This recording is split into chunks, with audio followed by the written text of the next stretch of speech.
Good evening. I'd like to invite you to tonight's Cedar Falls Board of Education meeting with a reminder that the actions taken this evening will focus on our students and their achievement. With that, do I have a motion to approve the consent agenda? So moved. It's been moved by Susie Hines. Do I have a second? Second. It's been moved and seconded by Sasha. Any questions or comments? Hearing none, all in favor signify by saying aye. Aye. Consent agenda approved. Thank you. Moving on to public comment. I have not had any. We have not. Okay. Communications. I'm going to introduce this evening Marika Yang, and if she'd like to step up, she is our high school representative this year, and it's a delight to have you here, so thank you. Thank you so much. Hi, everyone. So I'm here to update you on a few things going on at the high school this year as the year starts back up. And so far this year, we've decided on our homecoming theme as Game Over, which ties into board games and video games.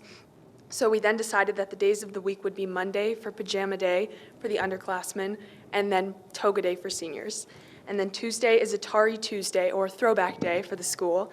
And Wednesday will be What Do You Meme, or Meme Day. People can dress up as their favorite memes from the internet. And then Thursday will be NBA 2K18, or Jersey Out, as the students like to call it. And then Friday will be the Fortnite Battle Royale, which is where everyone wears their new best team colors. And we are now in the process of beginning to organize the homecoming t-shirt and the dance and finalize those details. And we will soon have our environmental awareness clubs working on a new school-wide recycling program, and which volunteer club is hoping to help with as well. Thank you so much. Thank you, Marika. Does anybody have any questions? Again, we are delighted that you're here, and we'll look forward to seeing you at our next board meeting. Thank I you would so say much. just a comment, too. I had the opportunity to meet with Marika about 2 weeks ago, and what a bright young lady, and certainly we're honored to have you here and kind of give insight into what's happening at the high school and all the activities. So thank you. Thank you so much. Thank you. All right, now Janelle Darst is going to share the newsletter and just some things that are happening in the district. Yeah, good evening. So we're almost 3 weeks in, and we'll take a look at some of the things that have been happening in the district. The first slide that shows up here has a great image of the opening day there at Aldrich. Literally lined up out the door, and the opening day went well for, I think, everybody across the district, and things have been moving along. First thing here, just want to talk about our enrollment a little bit. So we opened on our first day with 116 more students than on the 8th day last year. And just to kind of look a little bit specifically at different levels. So with elementary, that accounts for 55 additional students. And then we also have increased capacity at the junior high and high school. Something to note, though, based on state funding, that number is not solidified until count day on October 1st. We still have students coming in, and there'll be some adjustments up until that point, so our official enrollment is not set until that October 1st date, but we're very excited that we're able to announce that we have continued increased enrollment across the district, not just elementary, which is kind of expected with the new elementary opening, but then also junior high and high school as well. Also wanted to just do a quick announcement. Cedar Falls Schools was picked as one of the districts across the state to receive money for additional computer science funding for professional development for teachers. Brian Unruh worked on that grant proposal, and we'll be hearing more about that, of course, as the year unfolds, but we're very excited for that additional funding for us towards computer science. Now at the high school entrances, this is really exciting. There's this Touchwall Hall of Fame, and it has all of the academics, athletics, fine arts, and then championships on the athletics piece. And you can go and you can search by names, you can search by years, and it's really exciting. And it also is all searchable online, which can be linked through the high school website. So it's really neat to be able to go back over the years and see all the different all on the academics and athletics, fine arts, and just all the different things and awards that students have achieved. So that's really neat. And it will continue to be updated. It's not all up there at this time, so if something looks like it's missing, it's just in process. This is just a quick photo that shows Aldrich Elementary and the first graders using the Da Vinci Studio. So all of the grade levels at Aldrich have a Da Vinci Studio that's used for this kind of primary work right here, where they can actually get a lot of hands-on things. They can move the tables around, the chairs, and right here they're doing math stations. And this shows here one of the new spaces out at North Cedar. Another one of our construction projects. This is one of the kindergarten classrooms, and it shows how excited they were able to get into that new space at the beginning of the school year. So that's the kindergartners at North Cedar. And this is just a quick photo, and we'd like to do a big thank you to Floyd Winter. He was recognized at our district kickoff the week school started, and was recognized for service not only to the Cedar Falls schools, but particularly to the Cedar Falls Schools Foundation. He's literally been the person that has started that and driven it for the past 10 plus years. So it was a big thank you to Floyd, and he got a well-deserved standing ovation by everyone that was in attendance. So thank you to him. And then we just wanted to mention Aldrich Elementary will be having the open house and ribbon cutting on Thursday, September 20th, 5:30 to 7. We're going to have the ribbon cutting at 5:30. We'll have board members, staff, students, and then after the ribbon cutting, everyone can go on a guided tour or just walk on their own tour if they'd like. Just so everyone knows, we're asking attendees to take Hudson Road down to Viking and then to Arbors Drive north to Aldrich. So we're hoping can avoid the Meadows subdivision there if possible coming into the Aldrich area. So we encourage everyone to come. The ribbon cutting will take place at the north entrance, but there are parking lots on either side of the building. And this is something that's really exciting. We really want everyone to get online and vote. With Unity Point Health, they're doing Imagine the Amazing, which is voting for your school September 17th through the 30th. You can just go online to this link. We'll have it posted on our social media and our website as well. And we're really encouraging everyone to vote for Cedar Falls High School for the $25,000 prize that'll go towards the well-being of students, teachers, and then their learning environments. So we're really going to be pushing this out in the next couple weeks and really encourage everyone to get online and to vote for Cedar Falls High School through this contest. So special thanks to Unity Point for doing this, and we really hope everyone will spend a little time to vote for the high school. Real quick, this is our social media, again, district-wide, and then also here at the building level. And now I will introduce Jim Newcomb and Sue Green. They're going to talk a little bit about a tree planting project that they'll be working on. Thank you. My name is Jim Newcomb. I'm a resident of Cedar Falls and have been since 1976. I'm a member of the North Cedar Neighborhood Association, also the chairman of the North Cedar Natural Resource Project, and I'm a board member with Trees Forever. And with me up here is a very important person, Sue Green, that probably most of you know. She's a retired Holmes junior high teacher, and she's part of the heavy lifting that we're doing on this big project coming up in a couple of weeks. And I'm going to have Janelle pop that up. We made this presentation to the principals back on June 14th, but we're doing a lone tree planting project on September 25th. We're going to be planting 100 canopy trees along Lone Tree Road on the north right-of-way. You may ask, why do we do this? And I'll have the next screen up to let you know why and who our partners are. Basically, the North Cedar Neighborhood Association is the originating driving force of this. The city of Cedar Falls has worked with us, Trees Forever, and the Iowa DNR Trees Forever program, the Trees for Kids program, and then a few others that you see on the screen, Green Scene, Cedar Falls Eagles, Lions. And we're involving the North Cedar elementary students, their 5th and 6th grades, and both Holmes as well as Pete's Junior High. So we're going to have 500 kids out there on planting day. Go ahead, Janelle, if you would. This is a view of Lone Tree Road. If you're familiar with that exit off of 218, Lone Tree Road is a long stretch, and we're going to be planting from Big Woods Road to Center Street. There's not a tree on Lone Tree Road on the north right-of-way. We want to beautify that street. We're going to protect that street. But really a key part of what we want to do out there is to teach people about planting trees, how to care for trees, and we want our youth to learn it in the right way. So we're going to have a lot of fun trying to educate our people as well as do something beneficial for the community. Go ahead, Janelle. Again, it's 100 canopy trees. The trees have been selected with the help of Mark Rippinger, our Public Works Director and the DNR, Evan Miller with the DNR. They've approved the 10 different species that we're going to be putting out there. We're going to put one every 50 feet out on Lone Tree Road. We need up to 50 adult tree mentors, and we'll need a lot of adults to help with the logistics. And again, that's where the kids come in. They're the ones that are going to be planting the trees. The city will bore the holes for us, but the kids will be planting the trees, they'll be mulching the trees, they'll be watering the trees, they'll be staking the trees, and they'll be caging the trees. So we're going to get it all done that morning and that afternoon. Safety is a critical thing out there, so we've worked with the city on that, and all the kids will be issued a high-vis green shirt. We don't want the kids on the roadway. We want them up on the right-of-way, off the street, and all the adults will be wearing orange, like you see Ann and I, Sue and I have on, and those will be for the adult volunteers. Go ahead.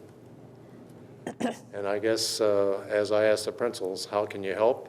Well, it's a project that we get excited about, and we think the kids are excited about, and I'll answer any questions that you might have. Any? I don't have a question, but I just want to thank you for doing this. This is a fantastic project that engages our kids in the community, but also connects them to the natural world, and I think that's supremely important. So you've been doing this for a long time in North Cedar, and Sue's been a part of this type of work, and she also does a lot of bike riding activities around, I think. You've got two tree people in front of you. Yeah. You know it or not, but we're tree people. So I'm very grateful to you for doing this. Well, it's our pleasure, and it's a lot of fun. And I've been involved with the North Cedar Natural Resource Project since 2013. And every tree and every shrub we've put in that project out there, that 16-acre project, has been done with the help of the North Cedar students.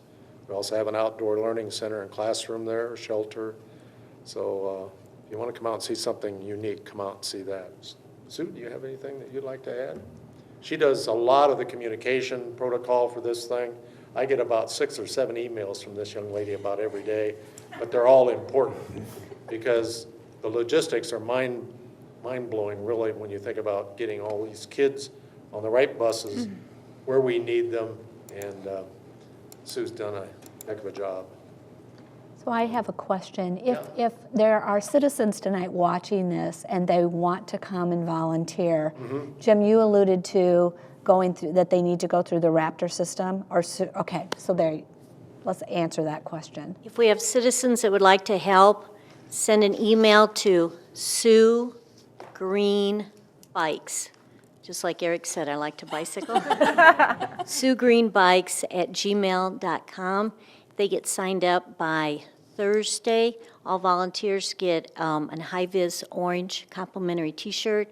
We're feeding the kids. The volunteers will, we're asking that they'll be there at 8:30 in the morning. And then we've got Pete and the one of the grades, 6th grade from North Cedar, they're coming in the morning. And then the volunteers will switch, take everything down, and then we'll move to the other half. And then we're providing lunch for them. And then Holmes and the North Cedar 5th grade will be in the afternoon, and the volunteers will be done at 2:30. And I can work with you if you want to come for a morning or an afternoon. That would be fine too. So it's important to note that the adult volunteers will get lunch furnished. They will also get a high-vis T-shirt issued. Okay. We do want the adult volunteers to go through, I don't know what we call that, Dan. Is it a screening process? Raptor, basically? the Raptor The background Raptor check. software, we want them to check in with any of the 2 junior highs and or North Cedar School, go to the secretary, they'll scan your driver's license, and in a few minutes you'll have credentials to come out and help us. That's just security for our kids. Any other questions? Come on out and help us. It's going to be a hoot. Thank you so much. I know how much time you both have put into this, and it's been an immense amount of time for the last multiple months. So it's going to be a great project. And again, we can't thank you enough. Thank you. It's our pleasure. Thank you It's very fun. much. Thank you for being here. All right, now, Google Expedition. Yes, we are excited to have Brian Unruh here with us this evening, as well as two of our instructional coaches, Hillary Eel and Joe Carney, and certainly wanted to showcase some of the work that they have done over the last multiple months, and the fact that I think we are one of the very, very, very few districts across the country that have actually created and submitted Google Expeditions that have been approved and now have been published. So we wanted to kind of share that with our community and certainly our board. Absolutely. So thank you for having us and letting us share this with you. It is a unique situation that we were able to be part of a beta program this past spring, where we were able to go through the process of creating a Google Expedition, which you guys are going to actually partake in here in just a second. But this Google Expedition is usually, the way that Google has it set up is more of a consuming type of process for the kids. They go and they are able to view and see all kinds of different things in a 360-degree picture. But as we started thinking about how can we have this be more creative, having them be involved in the process, we started to look at creating Google Expeditions, and we're able to get in on part of this this beta. Joe's going to talk about some of the other expeditions that we created, including this next one here in just a second. But what I thought what we would do is also just take a couple of minutes just to highlight, again, is what we talked about, highlighting the technology integration that's happening within the schools, even at the beginning of the school year. And so as we try to impact every student every day, and also work with a philosophy of integrating technology that supports the curriculum. It's not about the technology, but how it can add and create opportunities for students learning that might not have been there before, or enhance what's already there. Another quick plug too, one of the things that we talk about is how that technology is being utilized, whether it's a substitution or augmentation piece, whether it's efficiency or utilizing it for organization, or for those upper levels, higher order thinking regarding the 4 C's that we've talked about before: communication, collaboration, critical thinking, and creativity. Thank you very much. So I did want to highlight, obviously Hillary and Joe are here, but Kenton and Luke are also part of our team, our instructional technology coaches, and so wanted to highlight their great work that they've done so far this year and over the past couple of years too. So. One of the most awesome things is that as we've kicked off this year, we have been incredibly busy already. Our students have tons of different tools in their hands. Our kids are using their Chromebooks every day for a variety of reasons. I spent all of today working with 7th graders on Google Drawings, so like just something that they have in front of them and a tool that they didn't know all of the capabilities of. We've had Osmos in the hands of kids in elementary school and junior highs. High schoolers have been out doing some VR work with the goggles, and just Breakout EDU has been really hot right now because everybody wants to do some like collaboration at the beginning of the year with their kids from kindergarten up through seniors in high school. So our tools and our technology have been a very hot commodity in the first 2 weeks of school. Hillary, I would say too, the first discussion that I had when I went home right before coming to this meeting was with my 1st grade daughter, and she had a breakout today and she was so excited about solving the clues, again, she couldn't say it, but it was all about the 4 C's and critical thinking and collaboration. It was really neat, so thank you. So what we're going to show off tonight are our Google Expeditions, and we are extremely fortunate to have 2 sets of 30 headsets with iPods inside that show, like Hillary and Brian mentioned, different scenes from underwater to space to different spots around the world. And as Brian mentioned, we were really fortunate to be chosen for the beta program to design Google Expeditions, and we created the topic of it was love where you live, and so we created one about Cedar Falls, Iowa.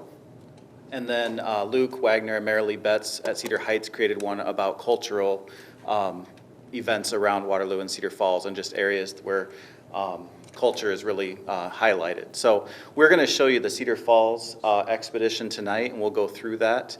We will also have some screenshots of what people are seeing.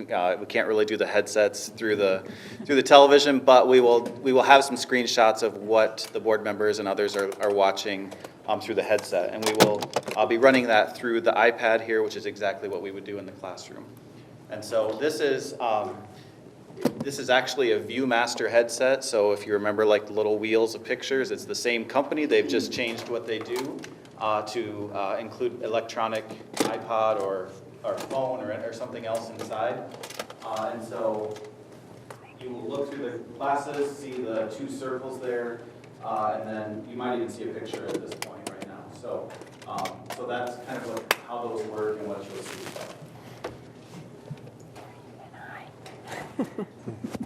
We did ask Denny to refrain slightly from showing us all the time up in the front of the room as we turn around and spin around with goggles on.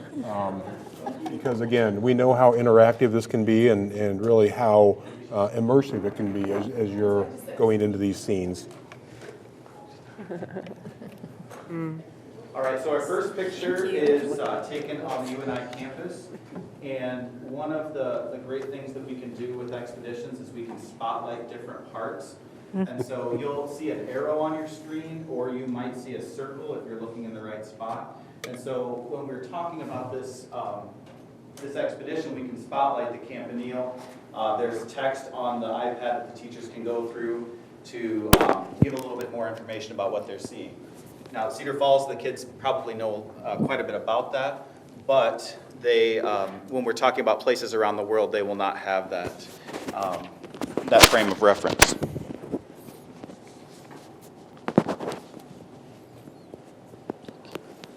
All right. Our next picture is still at UNI, but this will be highlighting the UNI sports arenas. And so we have the McLeod Center, and then we have the Unidome right next door. We also have the sculpture out in front, which is called Stage Set for a Film, #1. And then kind of another neat feature of expeditions is we can put an inset picture. So we couldn't get a close picture of Strayer Wood Theater from where we were, but with this inset picture, we can show where Strayer Wood is to the people who are looking at it. Then, of course, downtown Cedar Falls is our next picture. We did this as safely as possible in between cars. But you can get a very good look at downtown Cedar Falls with a lot of the historical buildings that are around there. We have another inset picture of the Oster Regent Theater, and then the Black Hawk Hotel, and then highlighting some of the sculpture. This one's called It's All Relative.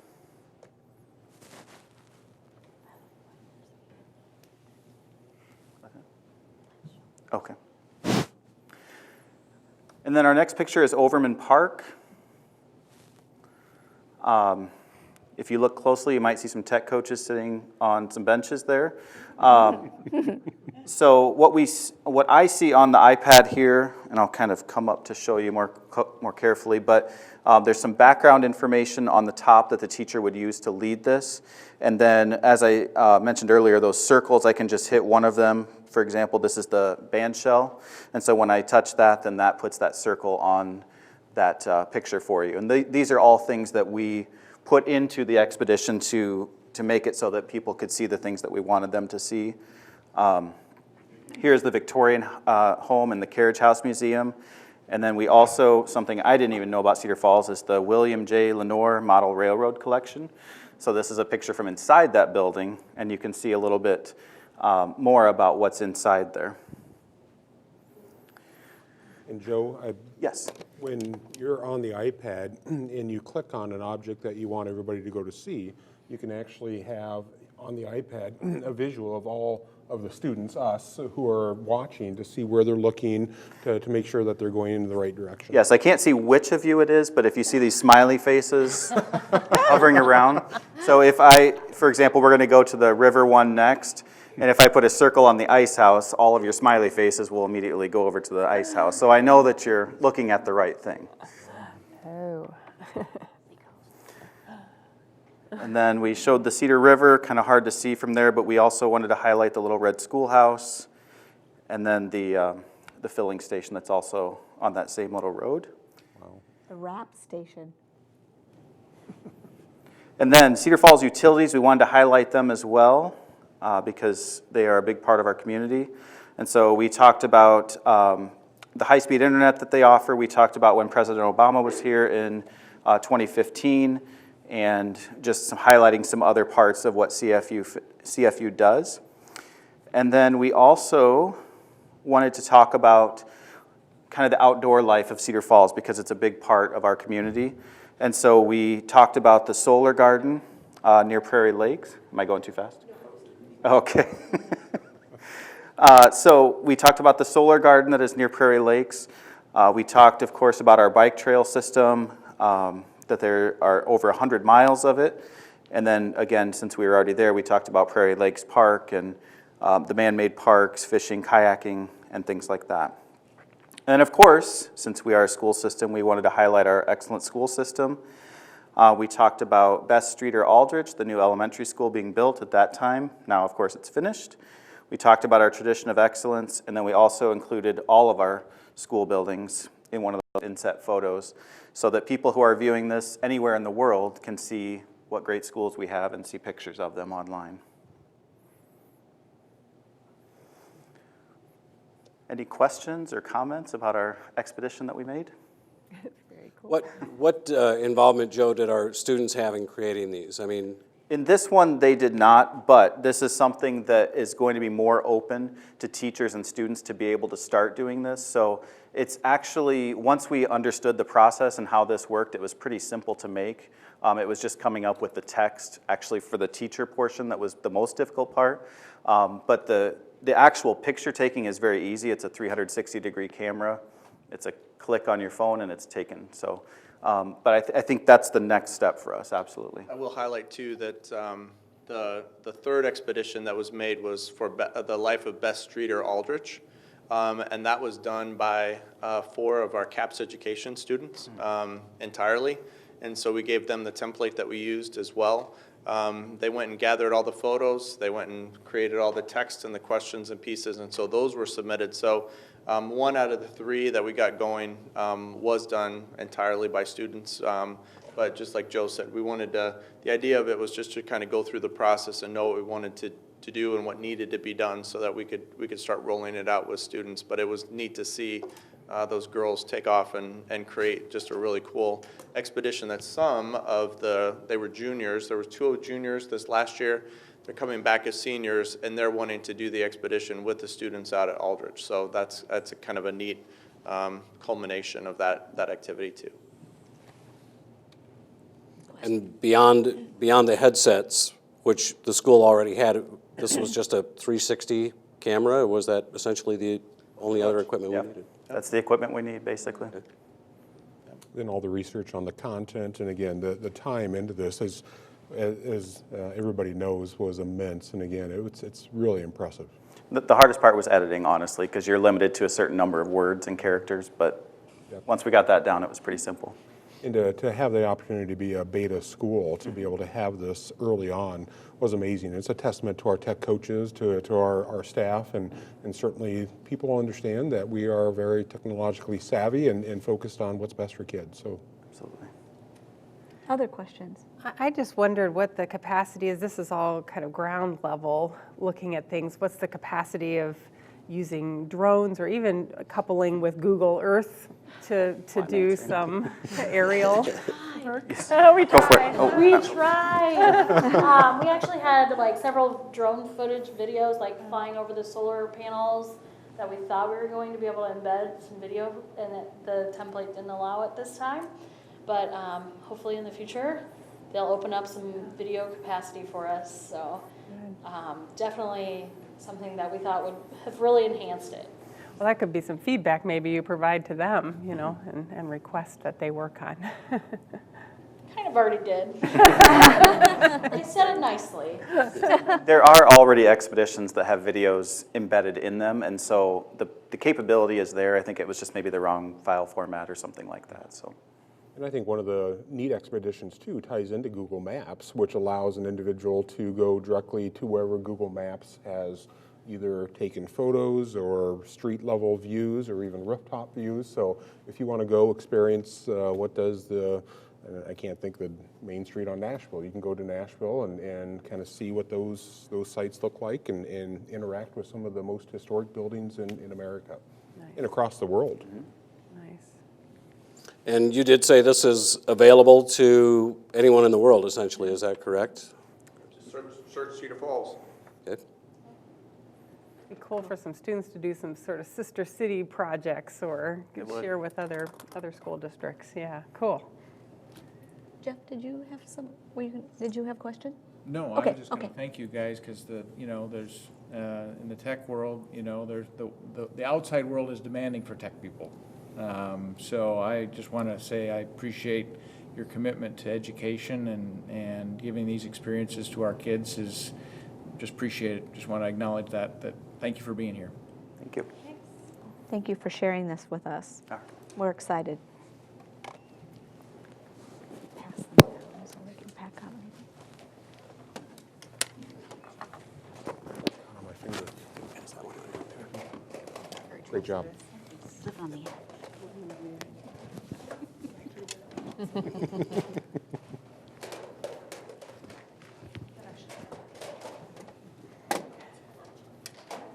you.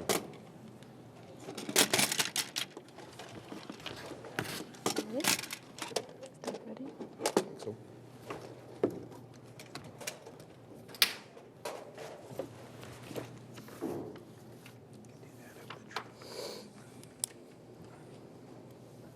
Okay. Moving on now to set a public hearing for the deed of dedication for the McMahill First Edition. Do I have a motion to set the public hearing? I move that the Cedar Falls Community School District Board of Education set September 24th, 2018 at 5:30 p.m. as the date and time to hold a public hearing for the 2018 Deed of Dedication, Final Plat, McMahill First Edition, Aldridge Elementary. Thank you, Susie. Do we have a second? Second. We have a second. Thank you, Jeff. and we just have a short presentation to go through too, just so everybody in the community is aware and hopefully some questions that might come up as well. And I think within that motion, you heard that this is officially called McMahill First Edition, but this is the land around Aldridge Elementary that is jointly owned by the Cedar Falls Community School District as well as the City of Cedar Falls, 40 total acres. So I think Mr. Nefsker was going to talk just a little bit about this. I can kind of walk us through that a little bit. And the picture's a little hard to see, but if we want to go to the next slide, I split that up into the north half and the south half. And basically what the deed of dedication does is sort of sets the parameters for that 40-acre site. One of the things it does is it sets and designates utility easements, setbacks, as well as a future extension of Ashworth Drive and stormwater detention areas, which are in the this particular picture in the upper left and upper right-hand corner of the drawing. Aldridge Elementary is lower right center where it says Lot 1, if I can see that from here. Yep. If we want to go to the second slide, then it basically shows the same thing with 10-foot utility easements with a 35-foot setback, and then the stormwater detention track, which is track F in the lower right-hand corner. And for anybody who's drove out to Aldridge and gotten close to the intersection of Arbors, they see that stormwater detention basin is a pretty obvious landmark for everybody to pick out. And so what we're doing is setting a public hearing as required by the Code of Iowa to receive public comment on that. City of Cedar Falls needs to do a similar thing because if you'll recall that the school district and the city jointly bought this 40-acre site, and it sort of divides up whose responsibilities are for taking care of the property from that point forward. Thank you. Any questions for Doug or Andy? So just a technical question. So do we, so we've owned it jointly, the land. Do we continue owning it jointly with the city, even the ground that's underneath the school, or? No, when we're done with the deed of dedication, it basically, we have the east half, the city has the west half. Okay, And Arbors is the dividing line vertically. gotcha. Okay, makes sense. Yep.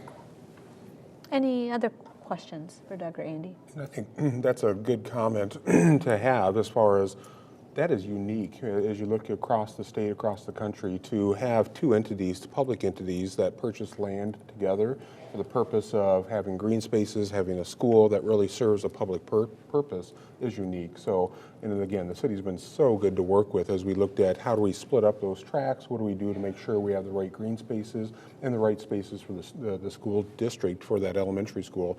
It's just been a great partnership. Any other questions? Hearing none, let's vote. All in favor signify by saying aye. Aye. Opposed, same sign. Motion carried. Thank you. Moving on now to item F on the agenda. Dr. Pattee. Yes, within your packets, there's a letter that came to us from the AEA, Central Rivers AEA. They have had a resignation from one of their board members, and it's actually Richard Vandekieft, who was a long-term, long-serving school board member of the Cedar Falls Community School District, retired from that board and has been with the AEA for multiple years. What that means, with an opening, they have excuse me, they have a process to go through, and part of their process is to hold a election date, which is on September 24th at 1 p.m.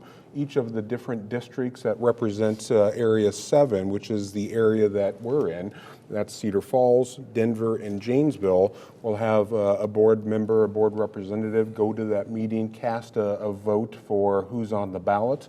As of now, we know that and believe that there's one person that has submitted their name to run, and because it's during the day, because it's going to be a challenge to get a quorum, there's a resolution that's called a resolution of certification where a board can appoint a person to go and vote on their behalf. And in the past, that's been the board president. Recommendation would be that Joyce is nominated and is the person that votes on behalf of the school board. However, it'd be nice to have an alternative named as well.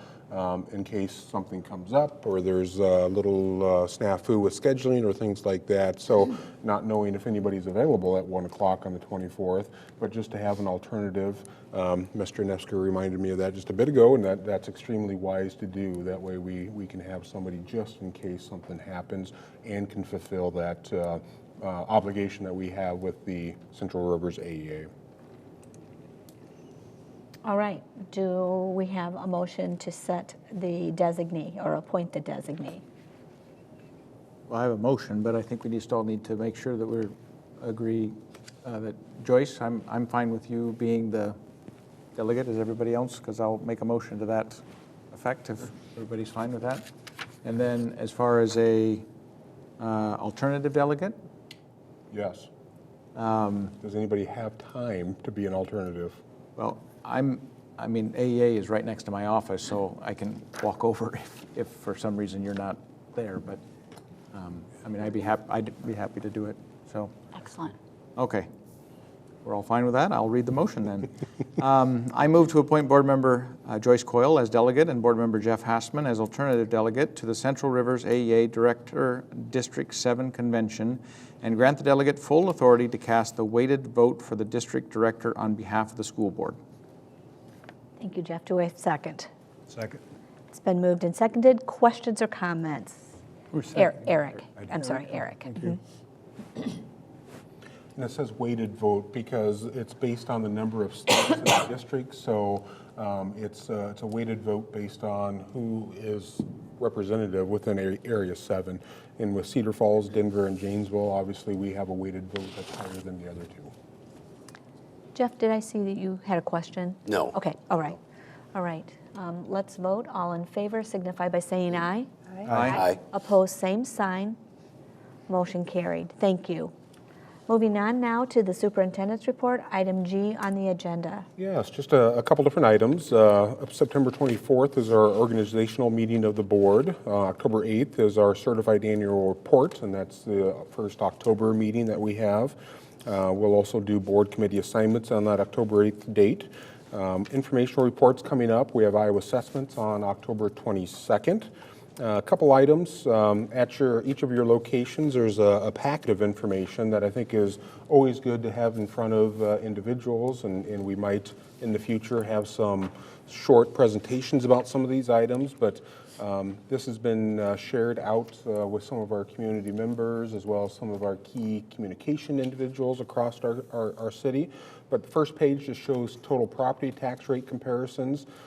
This was a great Cedar Falls Courier article as well, and you can see of the largest districts in the state of Iowa, we are actually third from the lowest in total tax rates. When you look at this list, our school rate is second lowest of those largest cities at 13.95. The lowest is West Des Moines at 13.27. Great piece of advice or maybe a recommendation that we received a while ago as we start talking about a new high school to start doing a comparison of, with a similar assessed home in Cedar Falls compared to, say, pick any community that's on there, Urbandale at $18, almost $4 and some cents above. What does that levy mean in other communities compared to Cedar Falls? Because again, we are very low with our assessed, with our levy rate, mill rate compared to multiple other communities and districts. The next couple sheets are just good sheets for comparative purposes. Goes through the number of new homes and construction that's been done across the state, across the city. And sheet number 3 shows that last year in our community we had 115 new homes built in Cedar Falls. One of the highest property tax base adds that we've had in multiple years, which is very, very neat to see. Next, multiple different sheets talk about, again, property tax permitting as well as property valuations, ongoing sheets that I receive from the city each month that talk about just the growth and the number of permits that occur across our city. You will see that there's a sheet that has a lot of information on it, so it's kind of hard to read, but there's a sheet that shows what our tax levy rate is and the impact from last fiscal year to this fiscal year. And again, I think board members know, but our levy rate dropped 33 cents as a school district during that time, and it shows just the net change for different entities. So just a lot of good information in here about some of the things that are happening, not only in the school system, but certainly across our community. The growth we're seeing. Janelle talked about our student enrollment, but also the commercial residential growth that's happening. So really good information. We are putting some FAQs together and to really reflect and look at as we focus on the why of a high school, and certainly as we had a presentation a month ago talking about the design drivers with Envision Architecture and making sure that we have that connectedness, the community and co-location aspects, as well as that engagement, higher level focus for students, for our staff, for our community. So just wanted to make sure that the board knew that there's a lot of work that were occurring with that. And then finally, the Iowa Association of School Board State Conventions, November 14th, 15th, and 16th. And would certainly ask people to denote that on their calendar, and more information will certainly be coming out. Thank you. Any questions for Andy? Thank you for this. Is this on our website? It is not, but it can be. I know it'll be included probably in the board information, but it would be nice to include this on our website. Okay, sure. Thank you. Yeah, thank you. Could I ask Andy or maybe Pam, elementary classroom sizes, how do they look this year compared to years in the past? Do we have a sense of that yet, or do we have those numbers ready yet?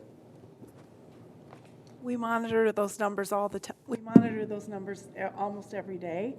And right now our class sizes vary. In some cases, we have 6 sections. We have guidelines that we try to follow and stay within, but they are just guidelines. Right now, we have 6 sections that have 1 or 2 students per classroom over the guidelines. But we've also looked at how many special needs students do we have that might receive services most of the day in another classroom. We've looked at, do they have Title I support and other supports that they have.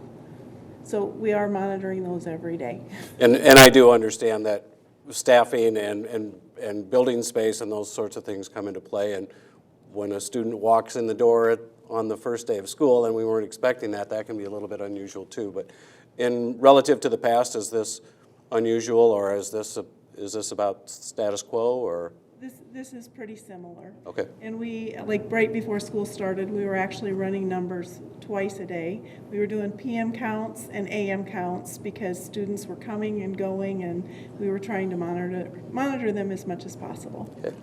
Thank you. It ebbs and flows between buildings, so you know a section of 25 kids in a second grade could be in one building one year and another building another year, but I would say the numbers are fairly consistent when you look across the district at the holistic approach.